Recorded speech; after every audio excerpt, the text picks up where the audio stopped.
ನಮಸ್ಕಾರ ಎಲ್ಲರಿಗೂ. ಅಧಿಕ ಮಾಸದ ವಿಭುವನ ಸಂಕಷ್ಟಹರ ಚತುರ್ಥಿಯ ಶುಭಾಶಯಗಳು ಎಲ್ಲರಿಗೂ. ಈ ವಿಶೇಷ ಸಂಕಷ್ಟಹರ ಚತುರ್ಥಿಯ ಮಹಾತ್ಮ್ಯವನ್ನು ನೋಡ್ತಾ ಹೋಗೋಣ. ಬಹಳ ಹಿಂದೆ ಒಮ್ಮೆ ನಾರದ ಮುನಿಗಳು ಸ್ವರ್ಗಲೋಕದಿಂದ ಇಳಿದು ಸುತ್ತಾಡುವಂತಹ ಸಂದರ್ಭದಲ್ಲಿ ಈ ಸೃಷ್ಟಿಯ ವಿವಿಧ ಅವಸ್ಥೆಗಳನ್ನು ನೋಡ್ತಾರೆ. ಸೃಷ್ಟಿಯಲ್ಲಿನ ಜನರ ಪ್ರಾರ್ಥನೆ, ಪೂಜೆ, ಪ್ರಾಮಾಣಿಕ ಪ್ರಯತ್ನದ ಹೊರತಾಗಿಯೂ ಅನೇಕ ಭಕ್ತರು ಪ್ರಾರಬ್ಧ ಕರ್ಮದಿಂದ ಅನೇಕ ವಿಧವಾದ ತೊಂದರೆಯಲ್ಲಿ ನರಳಾಡುವುದನ್ನು ನಾರದ ಮುನಿಗಳು ಕಾಣ್ತಾರೆ. ನಾರದರು ಹಾಗೆಯೇ ಅದನ್ನು ನೋಡಿಕೊಂಡು ಕೈಲಾಸಕ್ಕೆ ಹೋಗ್ತಾರೆ. ಕೈಲಾಸಾಧಿಪತಿ ಶಿವನಲ್ಲಿ ತನ್ನ ಮನಸ್ಸಿನ ವೇದನೆ, ಸಂಶಯವನ್ನು ಹೇಳಿಕೊಳ್ತಾರೆ. ಹೇ ಮಹಾದೇವ, ಗಣೇಶನ ಭಕ್ತರು 12 ಸಂಕಷ್ಟಹರ ಚತುರ್ಥಿ ವ್ರತಗಳನ್ನು ವರ್ಷ ಪೂರ್ತಿ ತುಂಬ ಭಕ್ತಿ ಭಾವ ಶ್ರದ್ಧೆಯಿಂದ ಆಚರಿಸ್ತಾರೆ. ಆದಾಗ್ಯೂ ಕೂಡ ಅವರಿಗೆ ಅನೇಕ ತೊಂದರೆಗಳು ಬಾಧಿಸ್ತವೆ. ಇನ್ನೂ ಉತ್ತಮವಾದಂತಹ ಗಣೇಶನ ಆಚರಣೆಗಳು, ಆತನ ವಿಶೇಷ ರೂಪಗಳು ಏನಾದರೂ ಇವೆಯೇ ಅಂತ ನಾರದರು ಕೈಲಾಸಾಧಿಪತಿ ಶಿವನನ್ನು ಕೇಳ್ತಾರೆ.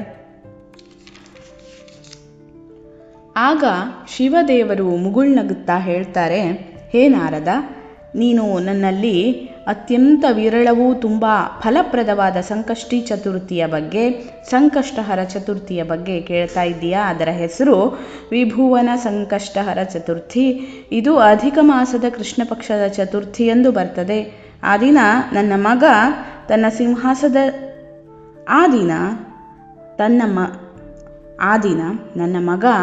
ತನ್ನ ಸಿಂಹಾಸನದಲ್ಲಿ ಕೂರದೆ 3 ಲೋಕಗಳಿಗೂ ಆವರಿಸ್ತಾನೆ, 3 ಲೋಕಗಳಲ್ಲೂ ಪ್ರಕಾಶಿಸ್ತಾನೆ. ಆತ 3 ಲೋಕಗಳಿಗೂ ಆವರಿಸಿ ವಿಭುವನನಾಗ್ತಾನೆ. ಯಾವ ಭಕ್ತ ಈ ದಿನ ಉಪವಾಸದಿಂದ ಇದ್ದು ತೆಂಗಿನಕಾಯಿಯಿಂದ ಮಾಡಿದಂತಹ ಉಂಡೆಯನ್ನು ಹಾಗೆಯೇ ದೂರ್ವೆಯನ್ನು ಅರ್ಪಿಸಿ ಆತನನ್ನು ಪೂಜಿಸ್ತಾನೋ ಅವನಿಗೆ ಗಣೇಶನ ವಿಶೇಷ ಕೃಪೆ ಸಿಗ್ತದೆ.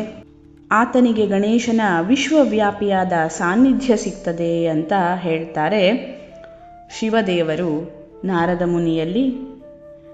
ನಾರದ ಮುನಿ ಖುಷಿಯಿಂದ ಕೂಡಲೇ ಭೂಮಿಗೆ ಬರ್ತಾರೆ. ಹಾಗೆಯೇ ಈ ಪವಿತ್ರ ಜ್ಞಾನವನ್ನು ಇಲ್ಲಿನ ಋಷಿಗಳಿಗೆ, ರಾಜರಿಗೆ, ಜನಸಾಮಾನ್ಯರಿಗೆ ತಲುಪಿಸ್ತಾರೆ.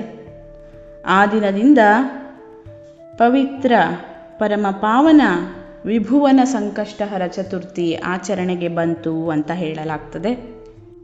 ಇನ್ನೊಂದು ಅದರ ಮಹಾತ್ಮೆಯ ಕಥೆಯನ್ನು ನೋಡೋದಾದರೆ, ಹಿಂದೆ ದೇವತೆಗಳು ಅಧಿಕ ಮಾಸಾಚರಣೆಯನ್ನು ಆಚರಿಸುವಂತಹ ಸಂದರ್ಭದಲ್ಲಿ ಅಧಿಕ ಮಾಸಕ್ಕೆ ವಿಶೇಷ ದೇವತೆ ಯಾರೂ ಇರಲಿಲ್ಲ.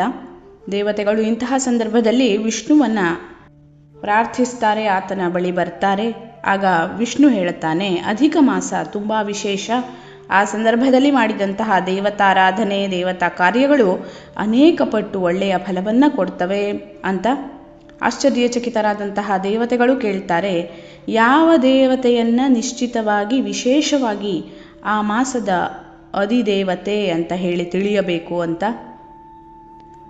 ಆ ಸಂದರ್ಭದಲ್ಲಿ ಇದನ್ನೆಲ್ಲ ತನ್ನ ಪವಿತ್ರ ಕಿವಿಗಳಿಂದ ಕೇಳ್ತಾ ಇದ್ದಂತಹ ಗಣೇಶ ದೇವರು ಮುಂದೆ ಬಂದು, ಅಧಿಕ ಮಾಸವೆಂಬುದು ಪ್ರತಿ ಬಾರಿಯೂ ಬರುವಂತಹ ಮಾಸವಲ್ಲ.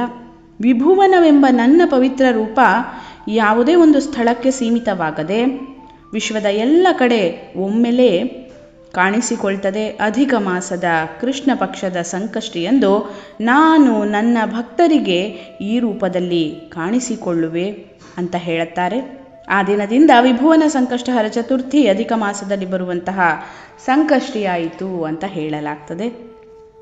ಮುಂದೆ ಇದರ ಮಹಾತ್ಮೆಯ ಕಥೆಯನ್ನು ನೋಡೋದಾದರೆ, ಭಾರತದಲ್ಲಿ ಒಂದು ಸಣ್ಣ ಹಳ್ಳಿ, ಅಲ್ಲೊಬ್ಬ ಹರಿಭಕ್ತನೆಂಬ ಬ್ರಾಹ್ಮಣ ವಾಸವಾಗಿದ್ದ.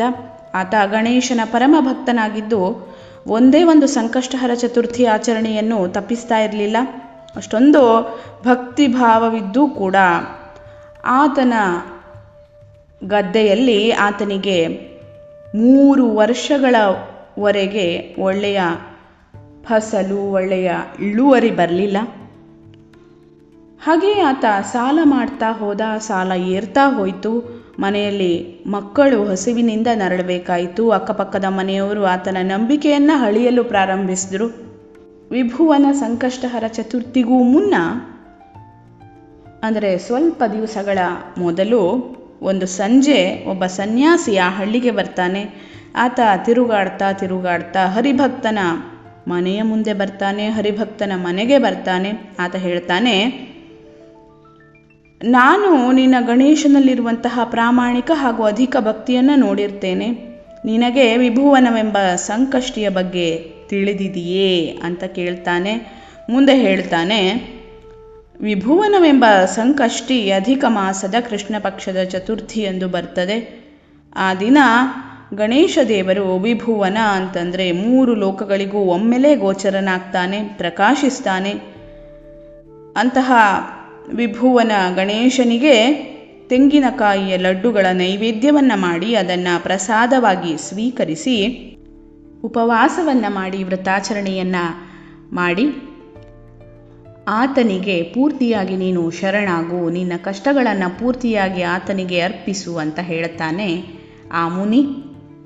ಹರಿಭಕ್ತ ವಿಭುವನ ಸಂಕಷ್ಟಹರ ಚತುರ್ಥಿಯನ್ನು ಋಷಿಯು ಹೇಳಿದಂತೆ ಶ್ರದ್ಧಾಭಕ್ತಿಯಿಂದ ಆಚರಿಸ್ತಾನೆ. ತೆಂಗಿನಕಾಯಿಯ ಲಡ್ಡುಗಳನ್ನು ಭಗವಂತನಿಗೆ ಅರ್ಪಿಸಿ ಸಂಪೂರ್ಣ ಉಪವಾಸವಿದ್ದು ಆತನಿಗೆ ತನ್ನೆಲ್ಲ ಕಷ್ಟಗಳನ್ನು ಅರ್ಪಿಸಿ ಪೂರ್ಣವಾಗಿ ಗಣೇಶ ದೇವರಿಗೆ ಹರಿಭಕ್ತ ಶರಣಾಗ್ತಾನೆ. ಆಗಿನ ಮುಂಗಾರಿನ ಸಂದರ್ಭದಲ್ಲಿ ಹರಿಭಕ್ತನ ಗದ್ದೆಗೆ ಒಳ್ಳೆಯ ಮಳೆ ಆಗ್ತದೆ. ಹಾಗಾಗಿ ಒಳ್ಳೆಯ ಇಳುವರಿ ಬಂದು ಆತನ ಸಾಲಗಳೆಲ್ಲ ಒಂದೇ ಇಳುವರಿಯಿಂದ ತೀರಿ ಹೋಗ್ತವೆ. ಮನೆಯಲ್ಲೂ ಮಕ್ಕಳು ಹಸಿವಿನಿಂದ ನರಳಾಡುವುದು ತಪ್ತದೆ. ಹರಿಭಕ್ತ ಮುಂದೆ ಆತನಲ್ಲಿ ಕೇಳಿದಂತಹ ಎಲ್ಲರಿಗೂ ಸಂಕಷ್ಟಹರ ಚತುರ್ಥಿಯನ್ನು, ಅದರಲ್ಲೂ ವಿಶೇಷವಾಗಿ ವಿಭುವನವನ್ನು ಆಚರಿಸಿ ಅಂತ ಹೇಳಲಿಕ್ಕೆ ಪ್ರಾರಂಭಿಸಿದಂತೆ. ಈ ಸಂಕಷ್ಟಹರ ಚತುರ್ಥಿ ಆಚರಣೆ ಈ ಲೋಕದ ಸಕಲ ಸಂಕಷ್ಟಗಳನ್ನು ದೂರ ಮಾಡಿ ಸರ್ವ ಸುಖ ಭೋಗ ಸಿದ್ಧಿಯನ್ನು ದಯಪಾಲಿಸಿ ಅಂತ್ಯದಲ್ಲಿ ಮುಕ್ತಿಯನ್ನು ಕರುಣಿಸುವಂತಹದ್ದಾಗಿದೆ. ಈ ದಿನದ ಈ ವಿಶೇಷ ಸಂಕಷ್ಟಹರ ಚತುರ್ಥಿಯ ಆಚರಣೆಯನ್ನು ನಾವೆಲ್ಲ ಮಾಡಿ ಆ ವಿಭುವನ ಗಣೇಶ ದೇವರ ಕೃಪೆಗೆ ಪಾತ್ರರಾಗೋಣ. ಧನ್ಯವಾದಗಳು. ಲೋಕಾಃ ಸಮಸ್ತಾಃ ಸುಖಿನೋ ಭವಂತು.